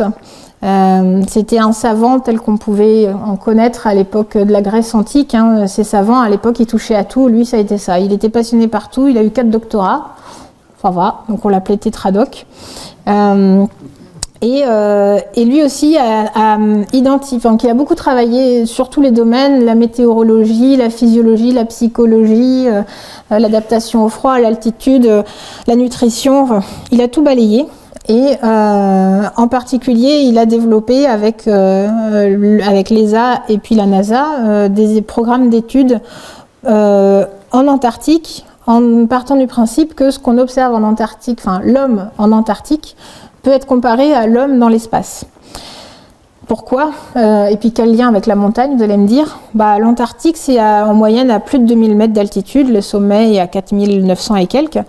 C'est le pire désert au monde, c'est le plus froid, le plus venteux, le plus isolé, le plus sec.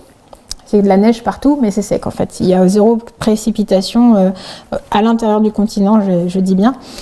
Et du coup, il y a quasiment tous les gens qui sont allés, même depuis les tout débuts de la découverte de l'Antarctique, ont comparé l'Antarctique à la Lune ou à la surface d'une autre planète, comme là j'ai mis la citation d'un des membres de l'expédition britannique en 1902.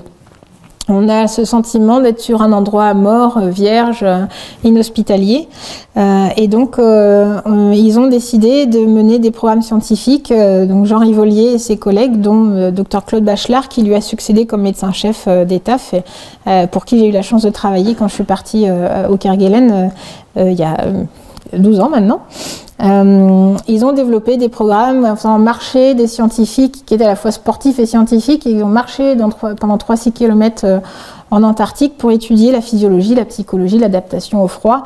Et puis ça continue toujours. Donc, le docteur Jean Évolier, il est mort maintenant, et Claude a pris sa retraite, mais des programmes en lien avec l'aérospatiale continuent, en particulier à Concordia, donc, qui est la base que j'ai mis en bas à gauche, qui est une base qui est située à Domsée, au centre, en gros, du continent antarctique, à plus de 3000 mètres d'altitude. Ils y développent des programmes d'études en psychologie et en physiologie, exactement en lien avec l'ISS, par exemple.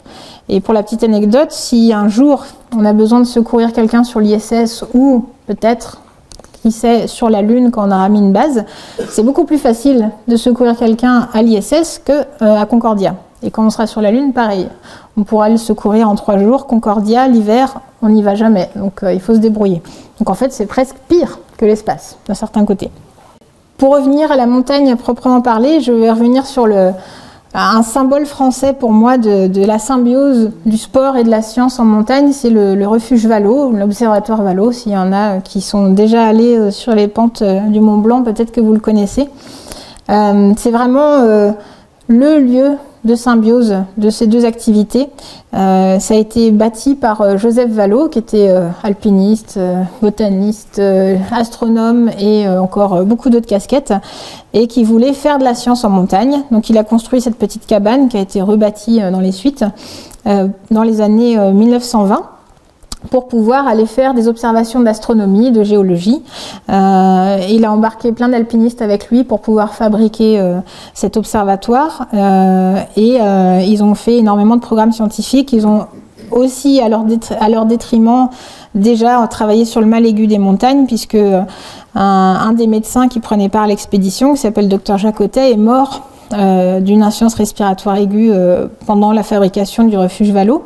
Ses collègues l'ont autopsié et ont identifié les signes du mal aigu des montagnes grâce à sa mort, avec un œdème cérébral et un œdème pulmonaire. Ils ont mis ça en lien avec le manque d'oxygène et ont pu décrire les premiers, le mal aigu des montagnes, qui a ensuite été largement étudié et réétudié au fil des années, depuis 100 ans maintenant. Il y a eu une phase pendant une 50aine d'années où le refuge a été un petit peu laissé à l'abandon. Maintenant il a été restauré, il y a un programme de conservation, et puis tous les ans il y a des programmes d'études, et en particulier en physiologie et en médecine de la montagne. Un petit cocorico, a priori c'est sans doute le plus haut et plus vieux laboratoire d'altitude au monde. Donc s'il y avait besoin d'une raison de le préserver, il ne faut pas que ça soit que celle-là, mais ça en peut être une belle raison déjà, si on veut être un peu chauvin. Et dans la lignée de Vallot, de Jacotet, de Rivolier, je voulais vous citer quelques noms qui, moi, m'ont marqué beaucoup, et qui mettent vraiment l'empreinte sur la médecine de montagne, qui est un petit peu l'un de mes dadas. En France, on a 2 médecins qui ont vraiment popularisé la médecine de montagne, son enseignement, sa pratique, c'est le docteur Richalet et le docteur Cauchy. Ils ont créé les diplômes d'études de médecine de montagne, ils ont développé leur expertise pour préparer les alpinistes à aller en montagne et à aller dans les meilleures conditions. Docteur Emmanuel Cauchy, qui était un très grand médecin, très grand alpiniste, qui faisait énormément de secours en montagne, qui était écrivain, il a fait de très bons livres où il raconte ses aventures, ses expériences. C'était l'un des meilleurs spécialistes de pathologie du froid, qui traitait des victimes du monde entier venaient à Chamonix pour se faire soigner, y compris Mike Horn par exemple, quand il a eu tous les extrémités gelées, quand il avait voulu faire le pôle Nord de nuit, enfin en hiver. Et voilà, malheureusement, il est décédé il y a quelques années dans une avalanche à Chamonix. Mais je vous invite à lire ses livres, c'est vraiment passionnant et très bien écrit. On connaît moins, et je voulais quand même le citer, largement avant eux, il y a un médecin qui a marqué l'histoire de la médecine de montagne, c'est Griffith Pugh, c'était le médecin de l'expédition de Hillary à l'Everest, c'était le physiologiste aussi, et les 2 casquettes. Et en fait, si Hillary a atteint le sommet, c'est probablement grâce à lui. Griffith Pugh, il a développé les chaussures, il a développé les vêtements, il a développé les relations alimentaires, il a développé les réchauds, il a développé les sacs de couchage. Et puis, il a développé avec un autre qui s'appelait Bourdillon, qui était un très grand alpiniste, il a développé le système respiratoire qui a permis à Hilary et Tenzing Norgay d'atteindre le sommet. Donc, on n'en parle pas souvent, mais voilà, c'est l'un des grands maillons probablement de la conquête de l'Everest et un énorme physiologiste. Pour revenir en France, je voulais vous citer un nom. C'est la première Française qui a atteint le sommet de l'Everest, c'est Christine Janin, qui est elle aussi médecin, qui à l'époque où elle a fait cette ascension a aussi contribué à la recherche en matière d'acclimatation à l'altitude. Ils ont fait énormément d'études entre les différents campements et puis un laboratoire qui avait été installé en montagne. À l'époque, la médecine d'expédition, comme je disais, cette médecine un peu longue et lourde, l'alpiniste d'expédition, au lieu d'aller au sommet très vite, ce qu'on faisait, c'est que on montait à un campement et puis on descendait, puis on remontait à un campement, puis on descendait, puis on montait un peu plus haut, puis on descendait et ainsi de suite. Et donc elle, c'est comme ça qu'elle a atteint le sommet de l'Everest. Et à chaque fois qu'elle était entre les deux, elle allait dans un laboratoire, elle allait pédaler, faire des mesures, des prises de sang, etc. Et donc ça a permis effectivement à des gens comme Richalet de mieux comprendre l'acclimatation en montagne et d'élaborer des programmes pour que les alpinistes grimpent le plus en sécurité. Le plus en sécurité, l'Everest fait quand même des morts tous les ans. Malheureusement, l'ascension est parsemée de cadavres qui ne sont jamais redescendus, donc ça reste un endroit comme les grandes profondeurs extrêmement dangereux. À l'heure actuelle, Christine Janin, c'est la présidente fondatrice d'une association qui s'appelle À chacun son Everest, et quand on voit en montagne des enfants atteints de cancer ou des femmes atteintes de cancer, pour leur montrer que même malade, le corps, il peut s'épanouir, voire guérir grâce au sport et grâce à la vie dans la nature. Et en fait, je trouvais qu'il n'y avait pas de plus belle transition pour ce qui était la fin je vous promets, c'est la fin, presque, de cet exposé, qui était, que je voulais vous parler du sport santé. Le sport santé, ça fait très à la mode comme terme, mais pour moi, c'est quelque chose d'extrêmement important. Et c'est pas nouveau. Allez, encore un peu d'histoire. La notion de santé par l'activité physique, puisqu'une fois de plus le mot sport n'existait pas à l'époque, ça date de largement avant Jésus-Christ, puisque Hippocrate, le père de la médecine, il promulguait déjà l'activité physique comme étant un vecteur de bonne santé. Un autre médecin qui est arrivé après lui pendant le Moyen-Âge, un médecin arabe qui est un des très très très grands médecins de l'histoire de la médecine, ce qui est Rhazès, je vous épargne de prononcer tout le reste de son nom complet. On pourrait faire tout un exposé juste sur lui tellement il est passionnant. C'était un pluriscientifique, comme il y en avait beaucoup à l'époque, et il a développé énormément de concepts en médecine, et entre autres il a beaucoup parlé des bienfaits de l'activité physique. Il a même écrit un traité rien que sur ça, donc déjà au 9e siècle après Jésus-Christ. Et puis le temps a passé, Moyen-Âge décadent, etc.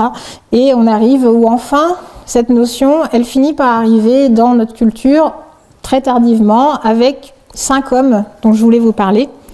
Le premier, il a inspiré le fameux Pierre de Coubertin. Donc Pierre de Coubertin, je vous disais, il a remis en place les JO. Et l'idée, elle n'est pas venue toute seule, elle est venue grâce à lui. Ce petit bonhomme, il était médecin dans un village britannique, pas loin de Londres. Voilà, il y avait 2000 habitants. Bon, il faisait sa petite vie. Il était passionné de Grèce antique, donc passionné par les JO antiques. Et puis, il était fermement convaincu des bienfaits de l'activité sportive. Et du coup, il a organisé ces jeux de son village qui s'appelait Munch-Wenlock. Donc c'était les Munch-Wenlock Games. Il a commencé ça en 1860 si je ne me trompe pas. Et tous les ans, il rassemble près de 10 000 personnes. Pour un village de 2000 habitants, c'est pas mal. pour s'affronter dans des sports. Alors on n'est pas dans les JO modernes, hein, c'était un peu les sports à l'ancienne, avec les retournements de rondins ou choses comme ça. Mais gros succès, et Pierre de Coubertin, il en entend parler, il vient voir, il discute avec Penny Brooks, et il revient en France en se disant « mais c'est ça ». Et donc, en 1896, il crée les Jeux Olympiques, grâce à lui. Je trouvais que c'était une drôle d'histoire à raconter. Et Pierre de Coubertin, il ne s'est pas arrêté là, avec deux autres hommes qui ont marqué l'arrivée, on va dire, du sport dans la culture au moins française. Mais ça a été, là je parle vraiment que de la France, j'ai pas regardé ce qui s'est passé dans les autres pays, mais je pense que bien sûr ça a été comparable. Avec Pascal Grousset et un autre médecin qui s'appelle Philippe Auguste Tissier, ils ont milité intensément à faire entrer le sport dans la culture, et par un biais très intelligent qui est l'éducation, c'est-à-dire l'école. Et donc on doit à Pierre de Coubertin, Grousset et Tissier, même s'ils n'étaient pas d'accord sur tout, en particulier sur l'idéologie, les principes, etc. Ils étaient au moins d'accord sur le fait qu'il faut que le sport soit fondamental pour les enfants, pour les adultes, pour la société, pour ses vertus aussi bien sanitaires que sociales. Et c'est grâce à eux, aujourd'hui, que vos enfants se plaignent des cours de PS ou qui veulent s'inscrire en STAPS. C'est grâce à ces trois hommes et je pense qu'on peut largement les remercier parce que c'est fondamental et il ne faut certainement pas que ça disparaisse. Un dernier dont je voulais citer le nom quand même, c'est aussi le docteur Ludwig Guttmann. Alors lui c'est un médecin neurologue, je crois neurochirurgien, qui était initialement allemand puis qui a été naturalisé anglais. Qui s'occupait des victimes de la Seconde Guerre mondiale, soit victimes, soit anciens combattants, qui étaient devenus paraplégiques. Et lui aussi était convaincu de l'intérêt du sport, et en particulier pour les paraplégiques. Et donc, il s'est dit, on va créer des jeux. Alors ça s'appelait, là j'ai un trou de mémoire par contre, Stroke Manville Games, je crois, c'est le nom de l'hôpital où il travaillait. Et donc il crée en 1948 des courses de fauteuil roulant, des défis sportifs comme du tir à l'arc ou du lancer, etc. Pour les personnes paraplégiques. Et 12 ans plus tard, les JO paralympiques vont apparaître à Rome grâce à ce monsieur. Donc c'était important, je trouvais, de le citer. Maintenant, j'ai mon côté féministe, il n'y a que des hommes. En plus, avec Pierre de Coubertin, il n'y a que des hommes aussi dans les épreuves. On va quand même citer au moins une femme. C'est Alice Milia. Alice Milia, elle est considérée comme la plus grande défenseuse de la pratique féminine du sport à l'échelle internationale. Elle va s'affronter, Pierre de Coubertin, pendant des années pour pouvoir faire rentrer les femmes dans les JO. Et quand je vous disais qu'il était sulfureux, Pierre de Coubertin, pour lui, une femme, elle doit procréer, applaudir, éventuellement mettre la couronne sur la tête de l'athlète, mais pas plus. Donc ça a un petit peu faillité entre eux. Elle était nageuse, hockeyeuse et rameuse. Et elle a fini par réussir à faire entrer, pas qu'elle, bien sûr, d'autres personnes, mais elle a vraiment porté ça à l'échelle internationale. Et on a maintenant donc des femmes dans toutes les compétitions, grâce entre autres à Alice Milia. Donc on en arrive à bon, ok, très bien, mais pourquoi le sport et la santé c'est si important? Là, en fait, le sport, ça a deux vertus. Alors, il y a une vertu prévention. Je pense que tout le monde en est un petit peu convaincu. On est en meilleure santé si on fait du sport. Ça permet de prévenir les maladies cardiovasculaires, ça permet de perdre du poids, ça permet de renforcer les os. On sait maintenant aussi que ça limite la survenue du diabète, de l'hypertension, de certains cancers.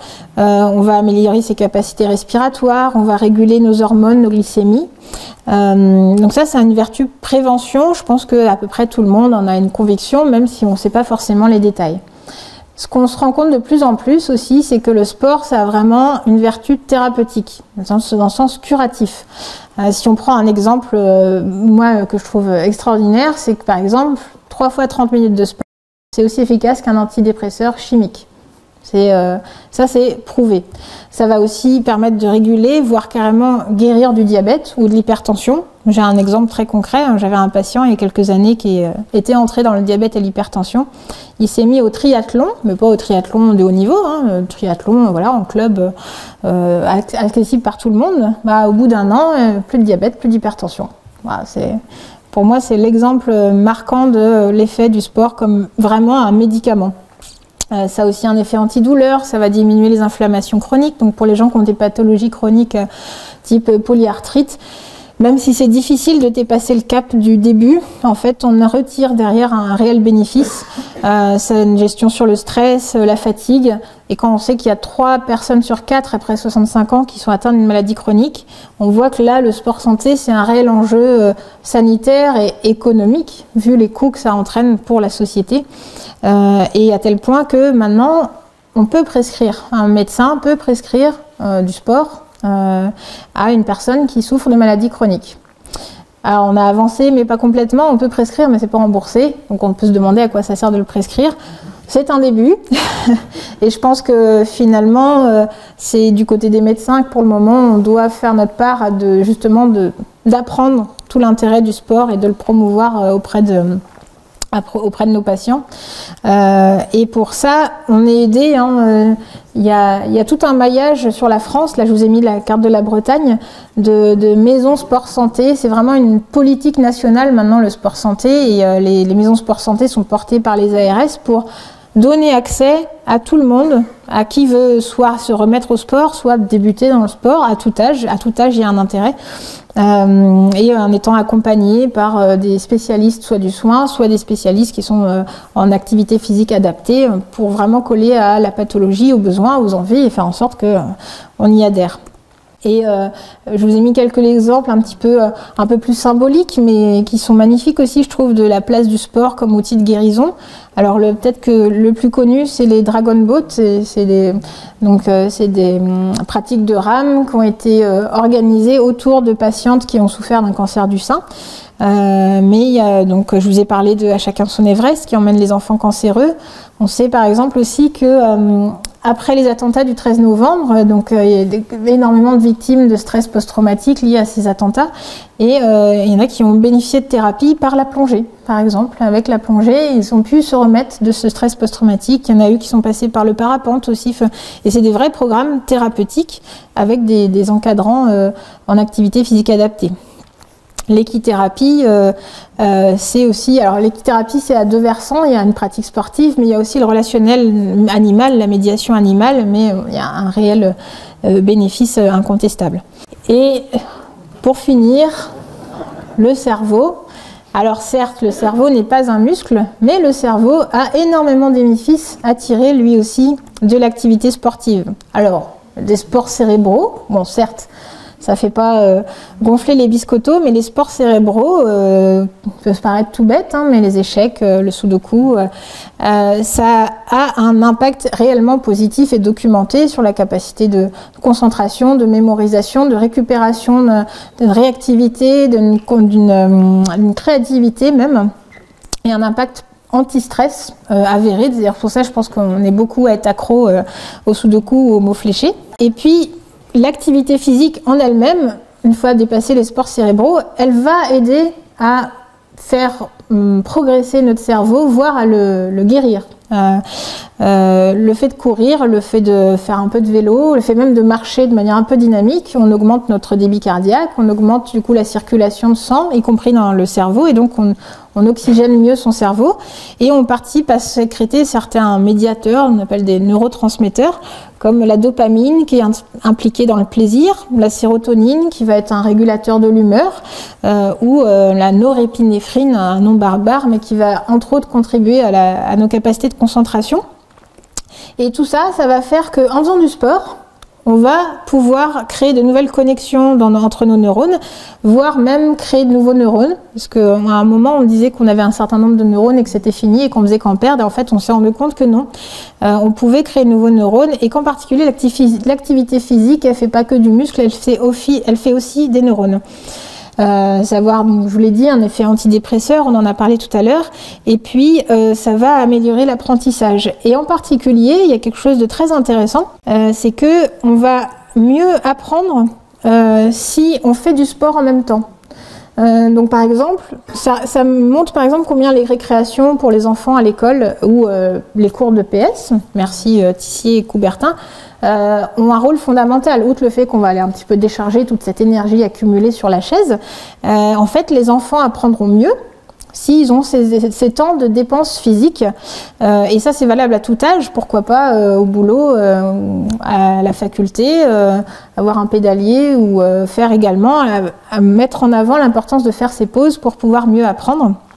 Et on s'est rendu compte en particulier qu'à partir du moment où ça sollicitait de la coordination, c'était encore mieux. Et ça se développe de plus en plus hein, dans les EHPAD, par exemple, de remettre encore de l'activité physique pour nos aînés, et en particulier avec un rôle de coordination et si possible éviter ce type d'activité statique, pas du tout sociale, sociale un petit peu sur les réseaux, mais pas vraiment avec ses collègues. Donc ça, on essaye d'éviter au maximum. Et je voulais vous donner une dernière image. Moi, j'aime bien les images et il se trouve que j'ai un de mes collègues qui m'a appris la médecine d'urgence. Il avait utilisé une image un jour qui m'avait marquée et je trouve qu'elle est très représentative. C'est que le cerveau, c'est comme une forêt vierge. Plus on marche dedans, dans la forêt, plus on va créer des nouveaux sentiers et plus on va entretenir ces sentiers. D'où l'important d'être régulier pour que les mauvaises herbes ne repoussent pas et puis d'être varié pour qu'on crée ces nouveaux chemins. Et c'est une très belle image, je trouve, pour dire que voilà, l'activité physique, les sports cérébraux entretiennent le cerveau, voire peuvent aider à lutter contre la dégénérescence cérébrale, qui est aussi un phénomène d'actualité qui est très important et qui nous concerne tous. Voilà, je suis arrivée au bout. Voilà, j'espère que j'ai répondu à vos attentes. Je trouvais que c'était intéressant de pouvoir, dans un monde qui est un petit peu préoccupant quand on regarde l'avenir, qu'on ne sait pas trop où on va, que c'était intéressant de pouvoir se retourner sur le passé et de se dire que 1200 ans après Rhazès, on a enfin arrivé à une époque où on transcende les notions de performance et de compétition pour juste parler de bien-être et de prévention et de prendre soin de soi, y compris par le sport, en essayant de ne pas aller jusqu'à ces extrêmes-là quand même. Voilà.